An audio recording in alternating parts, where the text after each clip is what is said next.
Bonjour, pasteur Marie-Hélène Moulin de l'église Ecclésia à Nice et je vous souhaite la bienvenue sur cette émission Eureka. J'ai la joie de partager ces moments avec vous. Aujourd'hui, pourquoi ne pas se pencher sur un personnage qui est relativement discret, on n'en entend pas beaucoup parler et pourtant c'est quelqu'un qui a eu un impact sur nous tous. On a tendance à penser que pour faire de grandes choses, il faut être visible, il faut être assez extraverti. Mais ici, c'est plutôt quelqu'un qui ne l'était pas. Et je veux parler de Joseph aujourd'hui.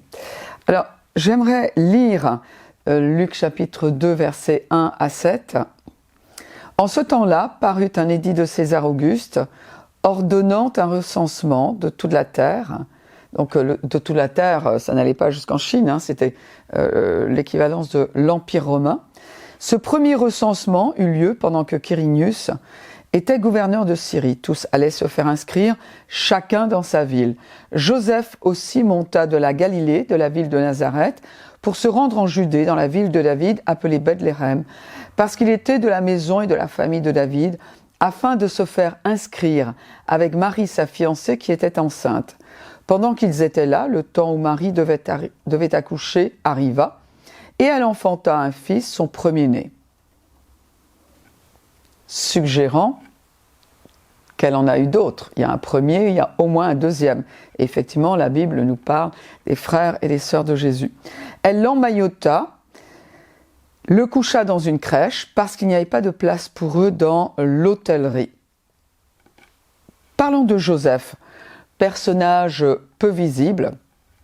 Si vous avez une nature, un caractère peut-être timide, introverti, si vous n'aimez pas les projecteurs, alors ceci va peut-être vous dire que vous pouvez faire de grandes choses. Malgré cela, vous pouvez faire votre travail, vous pouvez faire ce que Dieu vous demande de faire et être sûr d'atteindre beaucoup de personnes. À vrai dire, la dernière fois qu'on a entendu parler de Jésus, c'était dans Luc chapitre 2, 48. Vous savez, Marie retrouve Jésus qui n'est pas rentré avec eux après une fête qui s'était déroulée à Jérusalem. Ils auraient dû retourner ensemble dans leur ville. La foule repartait chez elle. Mais ici, ils ont cherché pendant 3 jours l'enfant, ils ne l'ont pas trouvé. Ils ont dû rebrousser chemin, retourner à Jérusalem. Et là, ils le trouvent donc avec les sages de Jérusalem. Et Marie dit « Ton père et moi, nous te cherchions avec angoisse. » En revanche, Joseph, bien, lors du premier miracle de Jésus à Cana, on n'en entend pas parler. Et puis, sur la croix, Joseph n'est pas mentionné. Marie était seule, et d'ailleurs, elle a dû être confiée à Jean quand Jésus a dit « Eh bien, voilà ta mère ». Et il dit, dès ce moment, le disciple l'a pris chez lui. Pourquoi est-ce qu'il a accueilli la mère de Jésus, Marie, chez lui? Eh bien, pour qu'elle ne soit pas seule, puisqu'une veuve avait beaucoup plus de difficultés à vivre dans la société à l'époque. Ce qui veut dire que très tôt, dans le texte biblique, Joseph est mort. Donc, on sait peu de choses sur lui, néanmoins, il y a des qualités qui apparaissent. Il faut quand même se rappeler que dans Matthieu chapitre 13, versets 54 à 56, en parlant de Jésus qui s'était rendu dans sa patrie Nazareth, il enseignait dans la synagogue, de sorte que ceux qui l'entendirent furent étonnés et disaient « Mais d'où lui viennent cette sagesse et ces miracles? N'est-ce pas le fils du charpentier ?» Donc, ça n'est pas simplement le fils du charpentier parce que Joseph a élevé Jésus, mais il y avait certains traits de caractère que l'on retrouvait dans le fils et qui étaient déjà quand on dit le père, c'est le père adoptif, puisque le sang de Jésus n'est pas venu de Joseph parce qu'il aurait eu une relation sexuelle avec Marie, mais le sang de Jésus est venu du Père, puisque Marie a porté un enfant qui a été conçu par le Saint-Esprit. Donc Jésus n'avait pas en lui la nature du péché, ce qui fait que parce qu'il a obéi jusqu'à la fin de sa vie à toutes les lois décrites dans l'Ancien Testament, il a pu offrir son corps en sacrifice vivant. Il a pu s'offrir lui-même. Jamais le péché n'a affecté sa nature spirituelle. Jamais le péché n'a affecté son corps. Sauf quand il a payé pour nos péchés, qu'il s'en est chargé à la croix. Et là, eh bien, oui, le péché a affecté son corps parce qu'il a porté toutes nos maladies, nous dit la parole de Dieu. Donc, quand il a parlé du fils du charpentier, on ne réalise pas qu'il est parlé ici de Joseph. Il y a des raisons pour lesquelles cet homme, dont il est peu question dans les Écritures, relativement discret, a été choisi par Dieu. Pourquoi le Seigneur a choisi cet homme-là? On pensait qu'il prendrait plutôt un prophète, qu'il prendrait quelqu'un qui est habitué, style un Jean-Baptiste, là, qui a une prédication forte, qui appelle les gens à se repentir, qui manifeste sa foi de manière passionnée, fervente, publique. Eh bien non, ici ça n'est pas du tout le cas. Alors ne pensons pas non plus que Joseph était quelqu'un de pauvre, c'est le petit gars qui taille son bois dans son atelier, c'est quelqu'un qui n'est pas tellement connu. Non, parce qu'à l'époque, un charpentier, c'était quelqu'un, à vrai dire, d'important. Le mot charpentier, c'est tecton, et c'est de là que nous vient le mot technologie. Donc c'est quelqu'un qui était un professionnel. C'est quelqu'un qui était presque architecte. C'était un artisan qui fabriquait, alors non pas des petites des allumettes, hein, mais c'était un charpentier, c'est quelqu'un qui était appelé pour les grandes constructions en bois, par exemple Notre-Dame, voilà, c'est de cette catégorie-là. Donc il pouvait vraiment construire de tout. Par exemple, un charpentier qui travaillait pour un Romain ou un charpentier romain, eh bien c'était un auxiliaire précieux pour les armées, parce que c'est lui qui fabriquait les machines de guerre, vous savez, les catapultes, etc. Donc quand on pense à Joseph, le charpentier, pensons qu'il avait une grande expertise. Ça veut dire qu'il savait réaliser manuellement ce qu'il avait intellectuellement conçu, intellectuellement imaginé avant d'employer un seul outil. Tout était mesuré, tout était calculé, le genre de bois qu'il allait utiliser, la dilatation du bois en fonction des saisons. Il fallait également qu'il connaisse les gens, parce que c'est pas tout de dire voilà, on me demande de réaliser un bateau, de réaliser la charpente d'une maison, voire une maison tout entière, mais il fallait qu'il ait les qualités requises pour comprendre ce que voulait le client.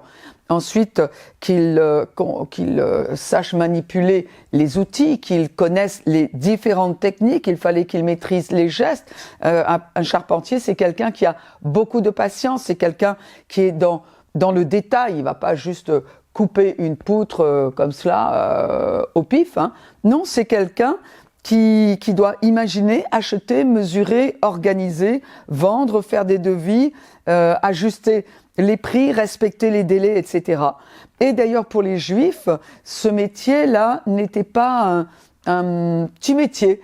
Il dit, dans les sentences talmudiques, en araméen, charpentier ou artisan signifiait aussi employé pour désigner un savant ou un homme instruit. Dans le Talmud de Babylone, il était dit, il n'y a pas de charpentier, ni de fils de charpentier qui ne puisse expliquer cela. Donc, ils avaient une grande connaissance. Le Talmud de Jérusalem dit, c'est quelque chose que nul charpentier, fils de charpentier, ne peut expliquer.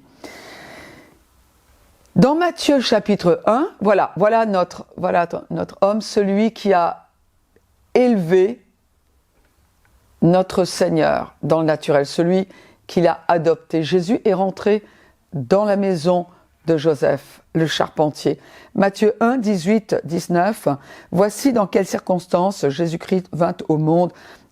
Marie, sa mère, était liée par fiançailles à Joseph.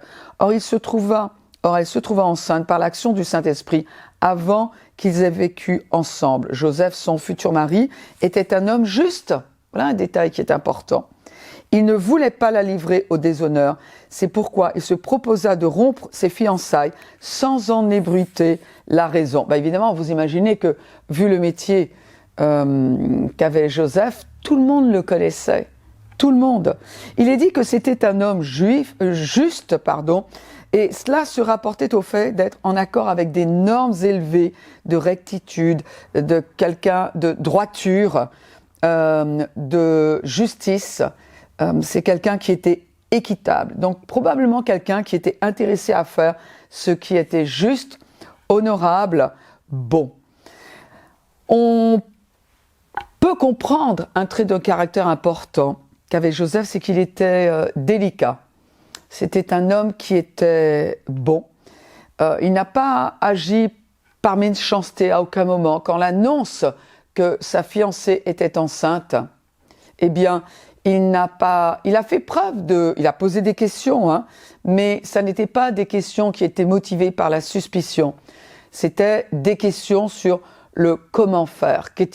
Quelle serait la bonne réaction à avoir dans un cas pareil? C'est un homme qui est connu, c'est un homme qui a une bonne réputation, c'est un homme, la Bible nous dit qu'il était juste, et il aime celle à qui il s'est promis, celle qu'il a choisie. Et en général, on choisit quelqu'un qui a les mêmes qualités, les mêmes valeurs que nous. Et il a réfléchi au choix qui se présentait à lui. Pas simplement au choix, il a réfléchi aux conséquences pour lui, pour Marie et pour l'enfant. Il a dû dire, allez hop, je ne dis rien, je fais croire que l'enfant est de moi et on se marie.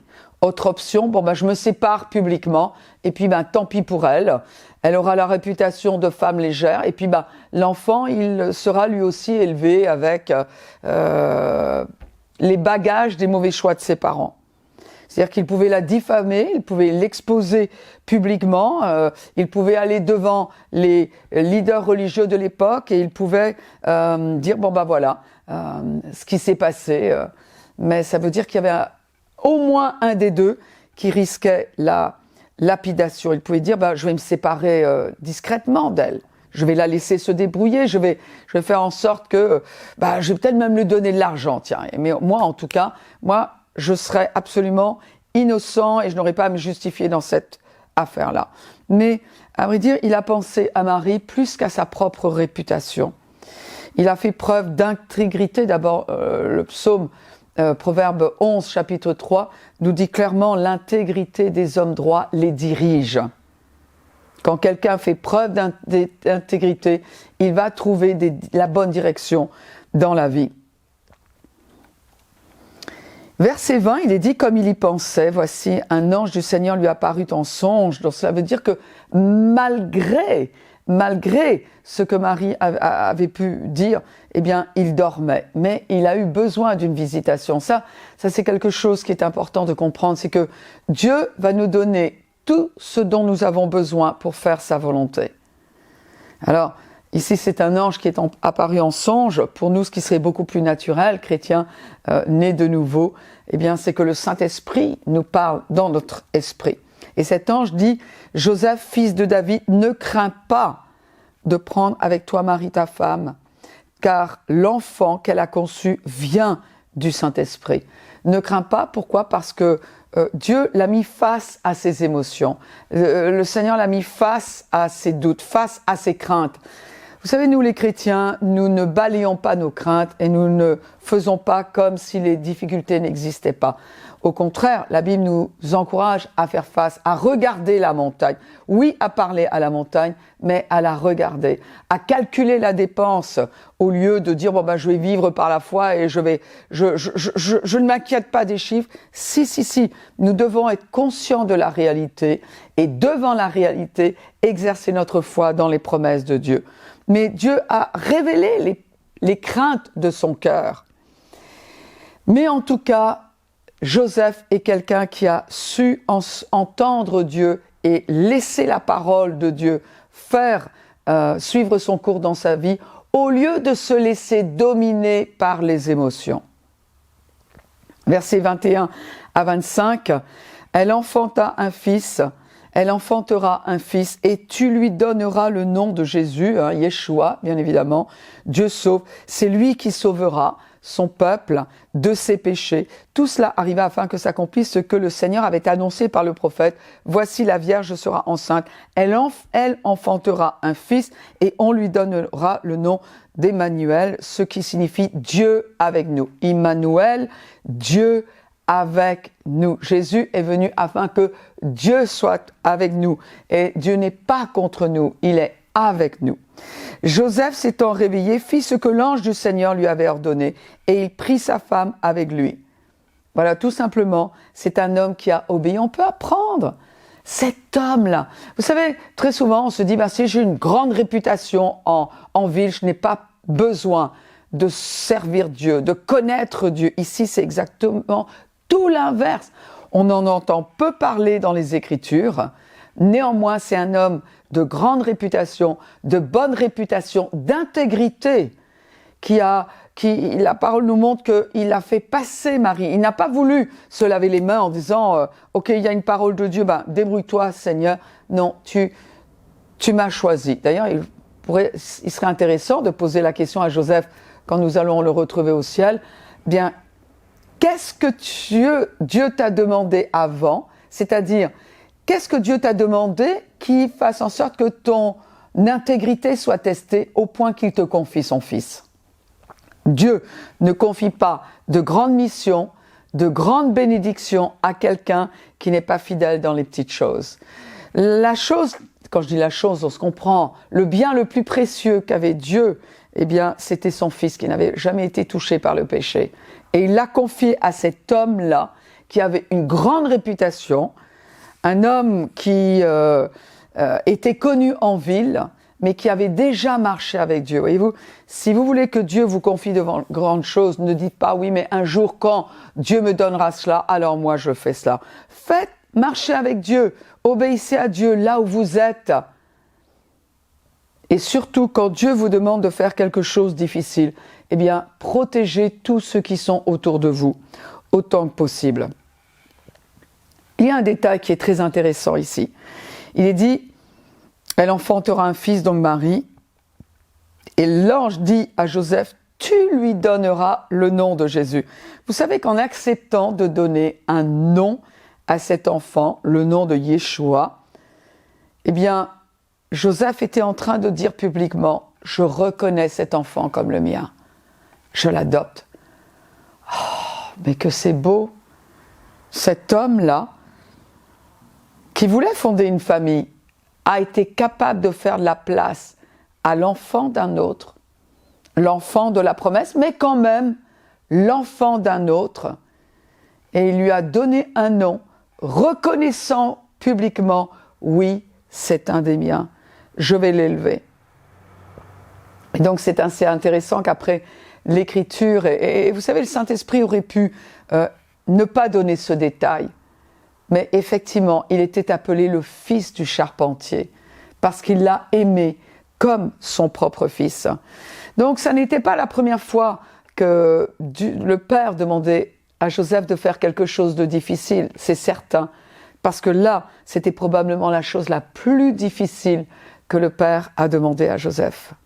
Quand le Seigneur a révélé à Joseph qu'il devait fuir en Égypte, qu'il devait prendre sa petite famille et qu'il devait y rester jusqu'à ce que le Seigneur lui dise, reviens dans ta terre. C'est-à-dire que Joseph, pendant tout le temps qu'il était en Égypte, n'a pas pu penser à développer son business comme il l'aurait peut-être rêvé, imaginé, parce qu'il savait que ça n'était que pour un temps et qu'il devait retourner en Judée.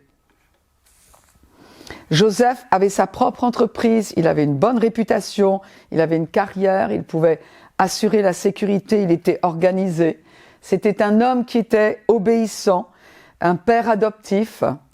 Il n'a pas négocié avec Dieu. Dans Luc chapitre 2, versets 41-42. Alors, ce que je partage avec vous là, c'est dans le but que nous nous laissions inspirer par un homme qui était peu visible, mais qui a accompli la mission que Dieu lui avait donnée avec brio. Et il y a des raisons pour lesquelles Dieu a choisi Joseph. Et peut-être que je m'adresserai particulièrement aux messieurs. Eh bien, je vous encourage à vous laisser inspirer par Joseph. Soyez un Joseph. Et peut-être, si Dieu vous le demandait, ouvrez votre cœur, peut-être même en adoptant un ou des enfants.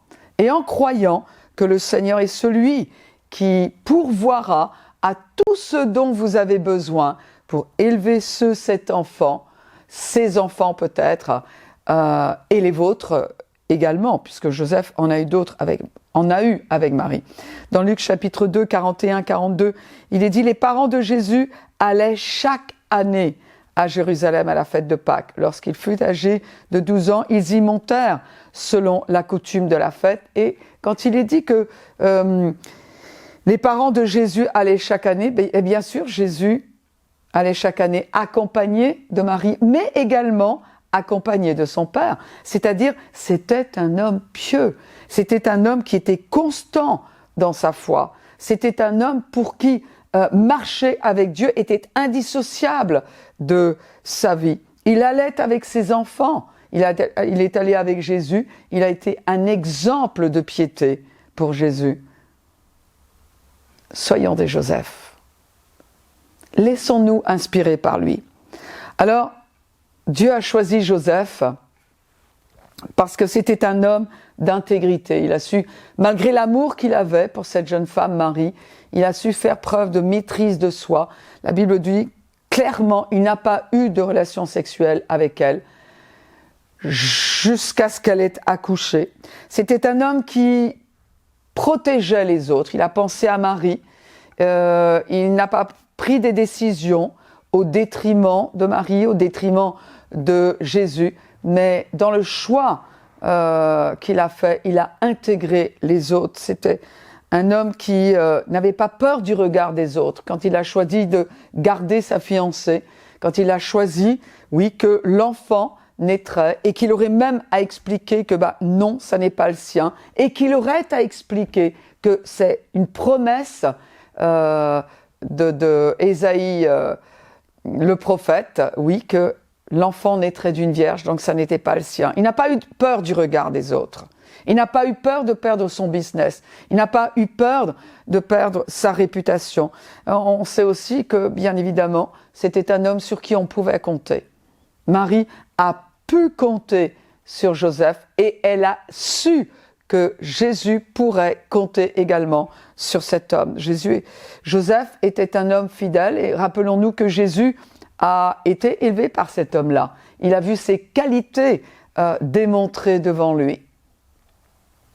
Il était fidèle. Bien évidemment, il est dit que si nous sommes fidèles dans les richesses, avec les richesses injustes, alors il nous confiera les véritables. Et Joseph a certainement été fidèle dans les choses matérielles, comme notamment avec l'argent, parce que dans le contexte, en tout cas, il est question de l'argent. Joseph devait donner sa dîme. Vous savez, la fidélité doit pouvoir se mesurer.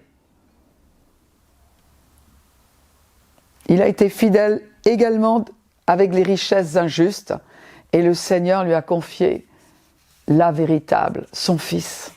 Alors, laissons-nous inspirer par Joseph, copions le courage qu'il a eu, imitons, je dirais, le courage qu'il a eu. Et si également vous avez des choix à faire, eh bien, je crois que ce message arrive à temps dans votre vie pour vous aider à ne pas glisser vers les compromis, mais à croire que Dieu vous confiera les richesses véritables, croire que Dieu est fidèle quand il vous fait une promesse. Il y avait certainement des désirs que Joseph avait dans le cœur et qu'il a vu réaliser parce que Dieu, en se présentant à lui, en lui présentant son plan, avait en vue toutes les ressources, tous les besoins qu'aurait Joseph, et il y a amplement pourvu. Soyez encouragés, que Dieu vous bénisse abondamment, abondamment, et laissez-vous inspirer par Joseph.